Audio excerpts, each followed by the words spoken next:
بسم الله الرحمن الرحيم. الحمد لله رب العالمين والعاقبة للمتقين والصلاة والسلام على أشرف الأنبياء والمرسلين وعلى آله وصحبه أجمعين، أما بعد. عن أنس رضي الله عنه قال قال رسول الله صلى الله عليه وسلم: ليسأل أحدكم ربه حاجته كلها حتى يسأله تسع نعله إذا انقطع. یہ حدیث جو آپ کے سامنے پڑھی گئی ہے مشکات المصابیح کی حدیث ہے، کتاب الدعوات حدیث نمبر 2251.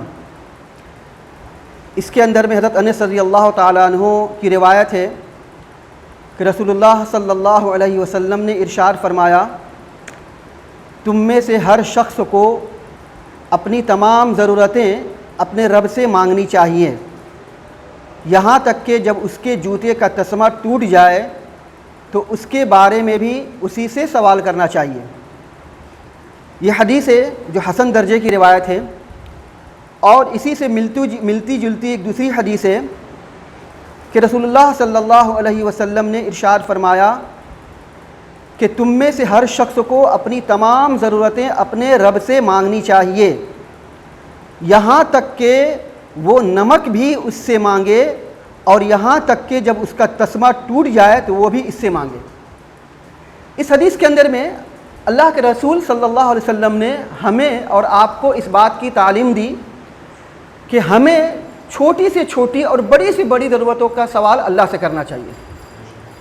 خود انبیاء کرام علیہم الصلاۃ والتسلیم کا معاملہ دیکھیے کہ انبیاء کرام علیہ الصلاۃ والتسلیم بھی اللہ سبحانہ و تعالیٰ کے محتاج تھے. حضرت موسیٰ علیہ السلام کو لے لیجئے.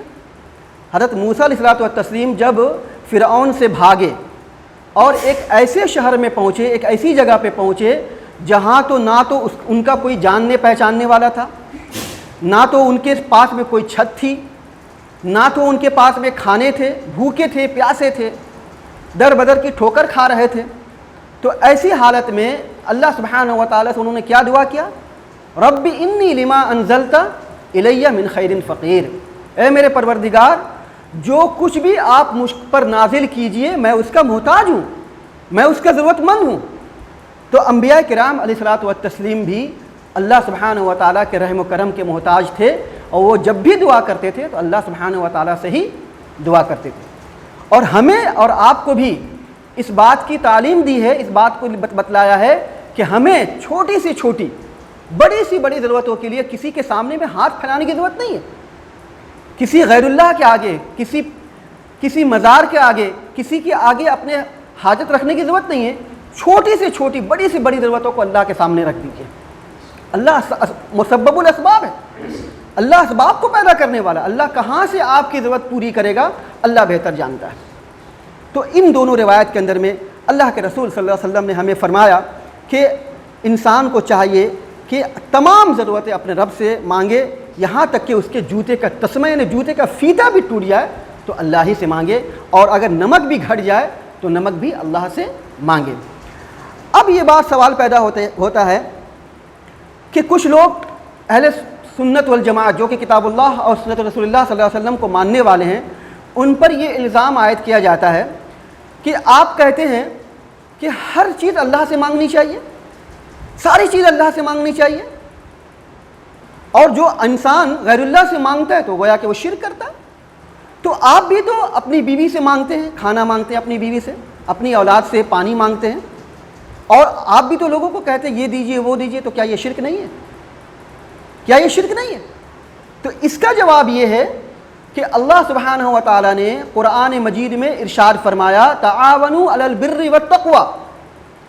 سورہ مائدہ کی آیت ہے کہ تعاونوا علی البر والتقوی، کہ نیکی اور تقوی کے معاملے میں ایک دوسرے کی مدد کرو.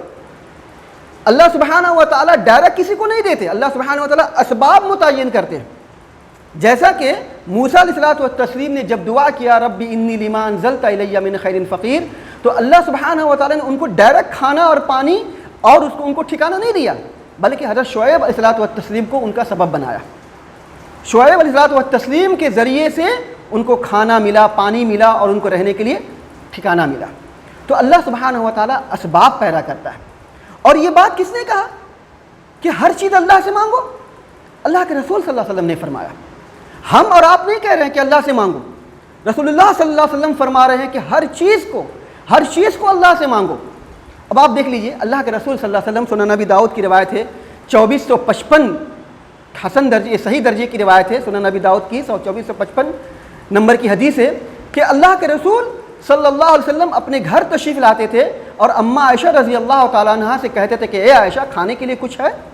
تو کیا نعوذ باللہ اللہ کے رسول صلی اللہ علیہ وسلم کھانا مانگ رہے ہیں اپنی بیوی سے تو نعوذ باللہ شرک کر رہے ہیں؟ نہیں، بلکہ یہ اسباب ہے جو اللہ سبحانہ و تعالیٰ نے متعین کیا ہے، یہ شرک نہیں ہے۔